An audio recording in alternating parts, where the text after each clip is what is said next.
안녕하세요. 김형식 목사입니다.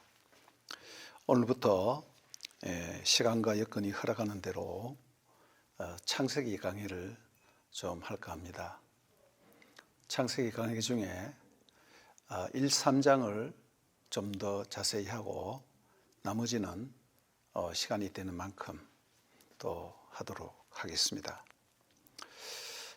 왜 창세기를 하고 또 특별히 창세기 1, 3장을 하느냐 하면 첫 부분이 상당히 중요하기 때문입니다. 많은 사람들이 대강 하나님이 천지를 창조하셨다, 인간이 타락했다, 이 정도 알고 그냥 대강 알고 넘어갑니다. 그렇기 때문에 나머지 성경도 자세히 알지 못하고 또 대강 알고 넘어가게 되죠. 그래서 우리가 성경을 잘 알기 위해서는 첫 단추를 잘 꿰는 것이 중요하다고 생각됩니다. 그래서 저는 창세기 1, 3장을 가급적이면 좀 자세히 하고 나머지 부분은 또 어려운 부분이 없으니까 또 쉽게 넘어가도록 하겠습니다. 먼저 성경 말씀을 우리가 어떻게 볼 것이냐, 즉 성경을 어떻게 해석할 것인가, 그런 문제를 생각해 봐야만 합니다. 다른 말로 바꾸면 우리가 성경을, 하나님의 말씀인 성경을 보는 관점을 얘기합니다. 삼각산을 볼 때에 남쪽에서, 남산 쪽에서 보는 방법이 있고 뒤쪽에서, 파주 쪽에서 보는 방법이 있고 동쪽에서, 청량리 쪽에서 볼 수도 있고 완전히 서쪽에서 볼 수도 있습니다. 그런데 보는 각도에 따라서 그 삼각산의 모습이 완전히 달라요. 제가 파주 쪽에서 삼각산을 보고 전혀 다른 산인 줄 알았어요. 정말 그야말로 삼각산이더라고요. 또 백두산도 마찬가지입니다. 우리나라 쪽에서 보는 것하고 중국 쪽에서 보는 것이 다릅니다. 이름도 다르죠. 중국 사람들은 백두산을 장백산이라고 말하고 있습니다. 성경도 우리가 어떤 시각을 가지고 보느냐에 따라서 성경의 해석이 완전히 달라질 수도 있습니다. 여러 가지 보는 관점이 많이 있지만 저는 몇 가지로 한번 요약을 해보겠습니다. 제가 미리 적어놨는데 먼저 성경을 합시적인 방법으로 보는 방법이 있습니다. 싱크로닉. 이 신이란 말은 헬라어에 신 할 때는 함께라는 뜻이 있죠. 크로닉이라는 것은 연대기, 연대. 즉 성경을 볼 때에 성경을 전체로 평면적으로 보는 것입니다. 그래서 창조면 창조라는 단어를 창세기부터 쭉 이렇게 같이 보면서 또 놓고 조합을 해보고 그래서 그 의미를 파악하는 것입니다. 또 하나는 통시적인 방법이라는 것이 있습니다. 이거는 디아크로닉. 요거 헬라말로 요거는 디아고 다이아크로닉 거기도 하는데 이거는 쭉 꿰뚫어 나간다는 뜻입니다. 창세기부터 계시록까지 성경의 흐름 전체를 역사적인 관점에서 쭉 꿰뚫어서 통으로 보는 거죠. 근데 주로 이것은 항상 그런 것은 아니지만은 조직신학에서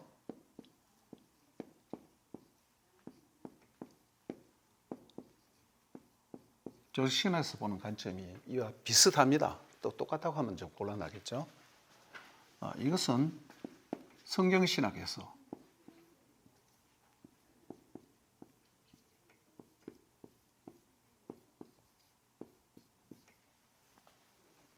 보는 관점입니다.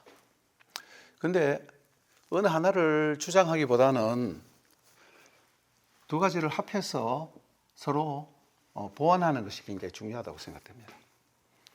저는 통합적인 방법에 비해서, 이건 제가 만든 용어입니다. 통합적인 방법으로 성경을 보는 것이 중요하다.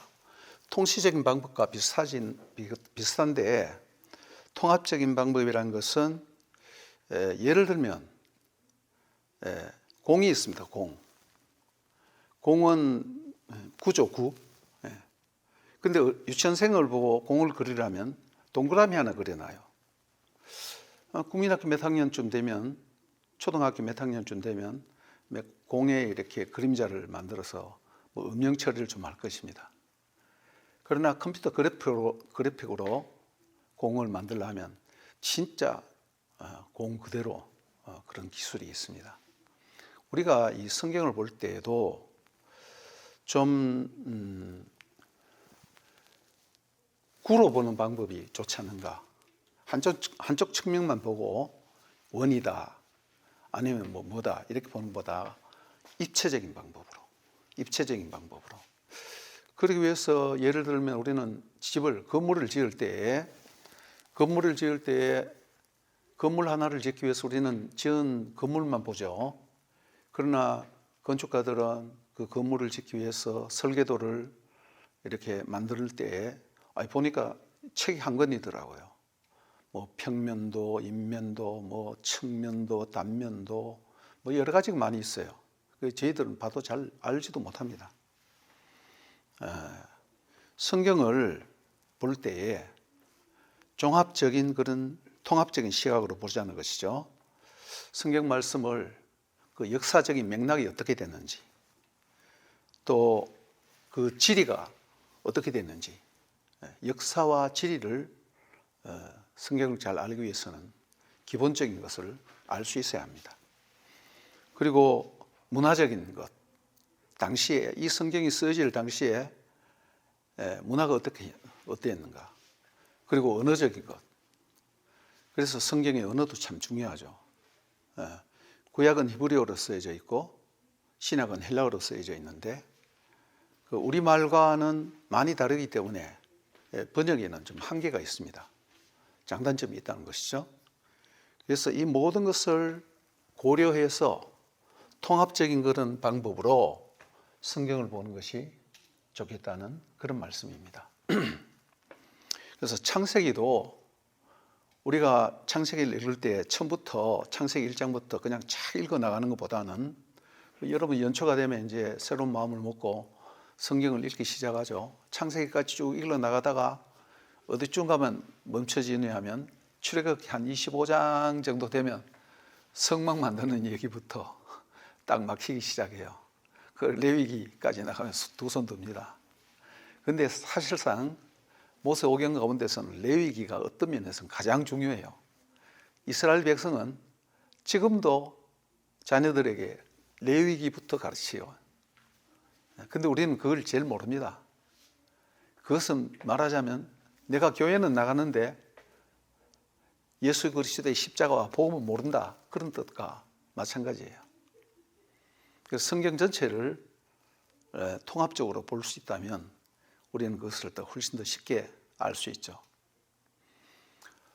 그래서 성경을 읽을 때 창세기, 출애굽기, 레위기, 민수기, 신명기 이런 식으로 읽기보다는 먼저 출애굽기를 읽고 출애굽기, 창세기, 출애굽기, 레위기, 민수기, 신명기 이렇게 읽는 것이 좀 도움이 될 거예요. 왜 그러냐면 모세 오경의 저자는 모세이기 때문입니다. 모세가 태어난 것과 모세가 자란 환경과 모세가 부름받아서 한 일이 중요한 부분이 어디에 있어요? 창세기 이후에 출애굽기 초반부터 모세가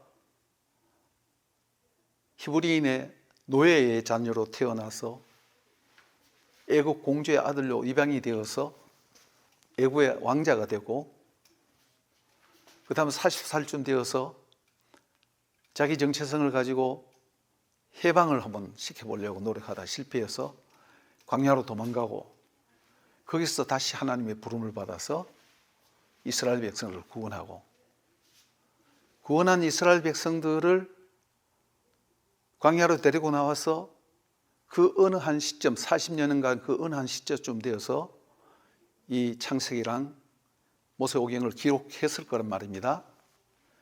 그런 차원에서 저자인 모세를 깊이 잘 아는 것이 필요한 것입니다. 예를 들면 우리가 어떤 문학 작품을 이해할 때 춘원 이강수다. 그럼 춘원 이강수의 문학 세계를 알아야 이강수의 작품을 잘 알 수 있죠. 김서월의 문학 세계를 알면 진달래꽃이라는 그 시를 더 잘 이해하게 될 겁니다. 김춘수 시인의 문학 세계를 알면 꽃이라는 그 의미를 더 잘 파악하게 되겠죠. 그와 마찬가지입니다. 그래서 우리는 성경이 하나님의 말씀이지만은 인간을 통해서 쓰여졌기 때문에 창세기와 모세오경의 첫 저자인 모세가 처한 환경과 또 첫 독자인 이스라엘이 처한 환경에서 왜 이런 말이 나왔는가? 왜 이것을 썼는가? 이런 것을 아는 것이 도움이 된다는 것입니다. 작가의 문학 세계와 독자가 처한 시대적인 상황을 아는 것이 우리가 성경을 이해하는 데 많은 도움이 된다는 것이죠. 이제 방금 얘기했다시피 모세가 어떤 사람이란 것은 대강 말씀드렸습니다. 이스라엘은 출애굽기 1장을 보면 400여 년 동안 노예 살해를 했어요. 요셉을 알지 못하는 새로운 왕이 일어나서 그들이 갑자기 노예로 전락하게 되었죠. 출애굽기 전체를 보면 그것이 400여 년이라고 했어요. 430년인가 그렇게 되죠. 노예 살해를 했기 때문에 그들이 하나님과 모세의 은혜를 입어서 유월절을 경험하고 홍해 바다를 건너서 왔음에도 불구하고 구원을 받았음에도 불구하고 광야 생활 가운데서 배가 고프고 목이 마를 때에 계속 원망하지 않을 수 없었습니다. 저라도 그렇겠죠. 그래서 그들이 왜 그렇게 했는가? 뭐 현실적으로 그러니까 그럴 수밖에 없죠. 그러나 자세히 보면 그들은 계속 노예 살해를 했기 때문에 노예의 근성이 몸에 배어서 뒤에서 원망하고 불평하고 하는 것이 그들의 하나의 삶의 패턴이었다는 것입니다. 삶의 습관이었다는 것입니다. 그렇다면 모세는 이러한 노예 생활에 쩌드는 이스라엘 백성들을 구원하기는 했지만은 이제 이들을 어떻게 해서 광야를 거쳐서 가나안 땅으로 인도할 것인가 라는 그런 숙제가 있는 거예요. 이 문제를 해결하기 위해서 모세는 바로 직접적으로 야 너들 불평하지 마, 불평하면 죽어, 이렇게 한 것이 아니라 모세는 다른 방법으로 접근했다는 것입니다. 제일 먼저 한 것이 뭐냐면 이스라엘 백성들에게 너희는 누구냐 하는 것입니다. 즉 그들의 정체성을 얘기하는 것이에요. 그리고 두 번째, 그러면 너희를 구원한 여호와라는 신은 어떤 신이냐? 그들은 400년 동안 애굽의 여러 신들을 섬겼어요. 그리고 최고의 신인 태양신의 아들, 태양신이라고 생각하는 파라오, 라신 파라오의 노예로서 바로의 궁전을 지어준 노예살이를 했단 말입니다. 이것은 창세기 3장, 출애굽기 3장 11절과 13절에 모세가 하나님께 질문한 질문과 똑같아요. 내가 누구간데 애굽에 내려가서 이스라엘 백성을 구원해 내리까? Who am I? 이런 말을 했죠. 자기 정체성에 대한 질문이에요. 그 다음 사람들에게 하나님 당신을 얘기해 줘야 되는데 당신의 이름이 무엇입니까? 나는 스스로 있는 자니라. 그 요약하면 여호와예요, 여호와. 즉 모세는 자기가 왜 이 일을 했는가라는 것을 자기가 알아는 것처럼 이스라엘 백성들에게도 그 정체성을 가르쳐 주기를 원했다는 것이죠. 너희들은 누구냐? 그리고 너희를 구원한 여호와는 어떤 신이냐는 것이죠. 그리고 하나님이 살아계시면 왜 너희들이 이렇게 노예살이를 하고 고생을 하고 지금 이 지경이 됐느냐? 거기에 대한 그 질문에 대한 해답이 바로 창세기 3장이에요. 죄라는 것을 얘기하는 것입니다. 그리고 거기에 대한 해답으로서 레위기를 얘기하는 것이에요. 그 다음 우리가 어떻게 구원을 얻을 것인가? 그러면서 아브라함부터 시작하는 거예요. 물론 그 이전에 아담 있죠. 예. 아브라함부터 시작해서 언약, 아브라함과 이삭과 야곱에게 그 조상들에게 맺은 언약. 그래서 하나님께서는 모세에게 나타나셔서 말씀하실 때 모세야 내가 너희 하나님이다 이렇게 말씀하지 않았어요. 나는 아브라함의 하나님, 이삭의 하나님, 야곱의 하나님이라고 말씀했어요. 하나님 언약을 상기시켜 주는 것이거든요. 그래서 그들은 애굽의 노예로서 여러분 출애굽기를 자세히 보면 국고성 비동과 람셋을 지었다라고 이렇게 말하고 있어요. 국고성이란 말이 미스케노트란 말인데 미스케노트 스펠링은 약간 다르지만은 미스케노트 국고성 여러 가지 곡식이나 이런 것을 저장하는 창고 뭐 이런 식으로 표현될 수도 있겠는데 하나님의 성막을 뭐라고 하냐면 미스칸이라고 합니다.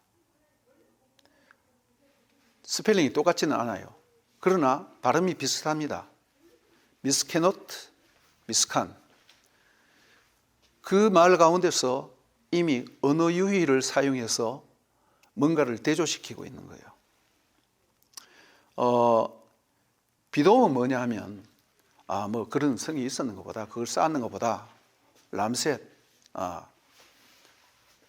바로 이름이 람세스니까 그런가 보다 이렇게 생각하는데 브레바드 차이주라는 학자가 이런 것을 애굽의 언어를 연구하다가 비돔이란 것이 필 아톰이라는 것을 알았어요.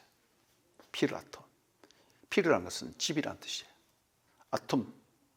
아톰 신의 집. 필 람세트. 라미세스의 집. 예. 고대의 왕들은 말이죠. 자기가 천하 통일을 하고 난 뒤에 자기의 위세를 과시하기 위해서 큰 궁전을 짓습니다. 그리고 그 궁전 한가운데든지 아니면 가장 뒷자리든지 가장 요지 중앙이나 아니면 가장 좋은 곳에 신전을 지어요. 그리고 신전을 배경으로 해서 궁전을 짓고 거기에 자기 보좌를 딱 설치해 놓고 거기 앉아서 내가 어떤 신의 아들이라는 사실을 강조를 하는 거죠. 암암리의 백성들에게 그 얘기를 합니다. 즉 파라오는 이스라엘 백성들을 노예로 삼아서 태양신의 아들인 파라오를 이것도 태양신이에요. 아톰신의 아들, 아톰신의 화신이라는 것을 강조하고 있는 것입니다. 예. 거기에 강제 동원된 노예가 바로 이스라엘 백성들이었고 거기서 그들은 강제 노동을 당했는 거예요. 여기에 노예라는 말과 노동이란 말이 히브리 말로는 고대어는 단어 수가 적어요. 히브리어를 잘 하려면 한 400단어 정도만 알아도 꽤 잘하게 되어 있습니다. 그러나 어려운 것이 뭐냐면 한 가지 단어가 여러 가지 뜻을 함유하고 있다는 것입니다. 이 아바드라는 단어가 있는데, 아바드라는 단어가 있습니다. 원래 히브리어는 자음밖에 없어요. 모음은 나중에 발음을 잊어버리는 세대를 위해서 마소라라는 학자들이 그것을 붙여나는 건데, 이것이 어근인데요. 이 아바드라는 단어의 어근에 이렇게 하면 동사가 됩니다. 동사가 이 두 가지 뜻이 있어요. 노동하다,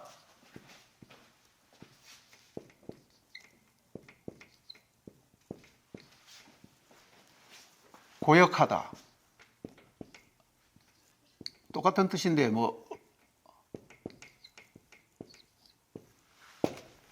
고생하면서 일을 하는 거죠. 또 하나는 똑같은 단어가 예배하다, 예배드리다. 하다로 하겠습니다. 섬기다,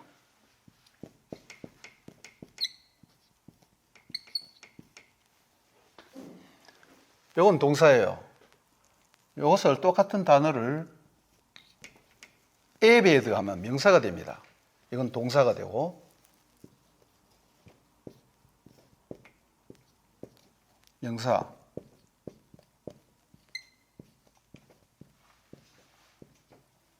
이거는 노예,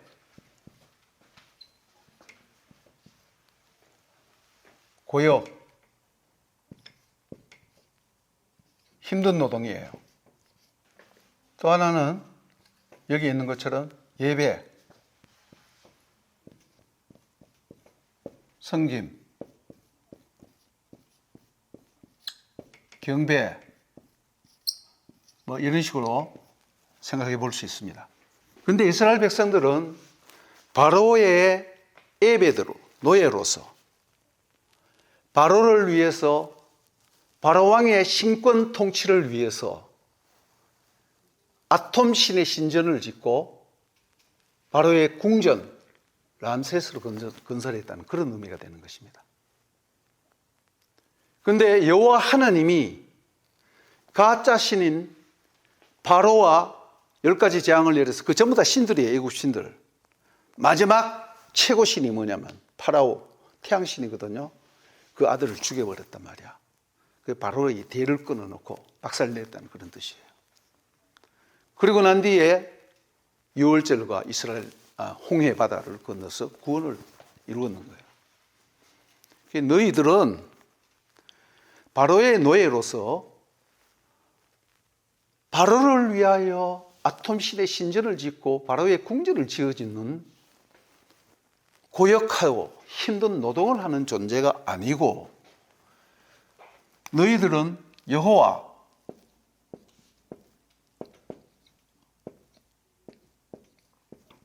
하나님을, 약자로 쓰겠습니다. 여호와 하나님을 예배하고 섬기는 자다요.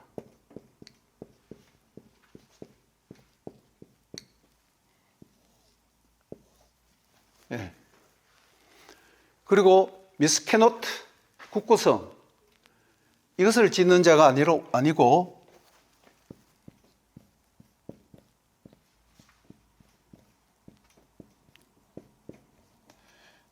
이걸 짓는 자가 아니고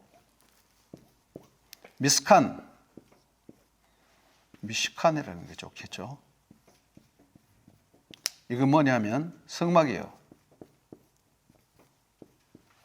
하나님의 성막을 짓는 존재라는 것을 가르쳐주고 있는 것입니다. 그리고 이 하나님을 계속 추적해서 여호와 하나님인데, 여호와 하나님이 어떤 분인가라는 것을 처음부터 얘기하는 것이 뭡니까? 요셉과 야곱, 이삭, 아브라함, 그 위에 노아, 그 위에 아담. 하나님이 천지를 창조하고, 천지 창조, 그 다음 아담을 만드셨단 말입니다. 아담을 창조했단 말입니다. 아담. 그런데 하나님의 천지 창조는 여호와 하나님의 우주 성전이에요. 이것이 굉장히 중요한 개념입니다. 이사야서 66장 1절을 한번 찾아보겠습니다. 이게 제가 만들어낸 얘기가 아닙니다. 여호와께서 이와 같이 말씀하시되 하늘은 나의 보좌요 땅은 나의 발판이니 발등상이니 너희가 나를 위하여 무슨 집을 지으랴? 내가 안식할 처소가 어디랴? 하늘은 나의 보좌요 땅은 나의 발등상이다. 하나님이 얼마나 크시냐 하면 바로가 거대한 궁전을 짓고 신전을 짓고 그 앞에 자기의 화려한 황금 보좌를 만들어 놔서 거기 앉아서 자기가 신의 아들이다 이렇게 얘기를 하고 있는데, 하나님은 어느 정도 크시냐면 하늘 전체가 다, 온 우주 전체가 다 하나님의 보좌야. 그리고 이 땅은 하나님의 발걸이야, 발등상이에요. 그리고 그 하나님이 얼마나 위대하냐면 바로는 노예를 동원해서 채찍질 하면서 억지로 노동을 시켜야 뭐 될지도 말도 하지만은 하나님은 말씀 한마디로 태초에 하나님이 천지를 창조하시니라 빛이 있으라. 빛이 있는 위대하신 하나님이라는 사실을 여기 보여주고, 그 위대하신 하나님이 인간을 하나님이 형상으로 만들었어. 예, 바로가 아니라 너희들이 바로 하나님의 아들, 하나님의 자녀라는 사실을 보여주고 있는 것입니다. 너희들은 본래 애굽의 가짜 신인 바로의 노예로서 노동을 하고 고역을 하는 존재가 아니라 창조주 하나님 여호와, 온 우주 만물을 만드시고 너희를 구원한 하나님의 형상이자 하나님의 아들로서 하나님의 성전에서 봉사하는 왕같은 제사장이라는 사실을 보여주고 있습니다. 이것이 이스라엘의 정체성이에요. 모세는 이스라엘 백성들에게 너희들 뒤에서 원망하지 마, 궁상거리지 마, 그런 말 하지 않았습니다. 먼저 정체성을 확실하게 가르쳐 줌으로 말미암아 왜 우리가 여기에 와 있으며 우리가 무엇을 해야만 하는가, 원망하고 불평하는 대신 무엇을 해야 하는가라는 것을 확실하게 보여주고 있다는 것입니다. 이것이 모세가 창세기를 쓴 목적이에요. 오늘은 여기까지만 하도록 하겠습니다. 감사합니다.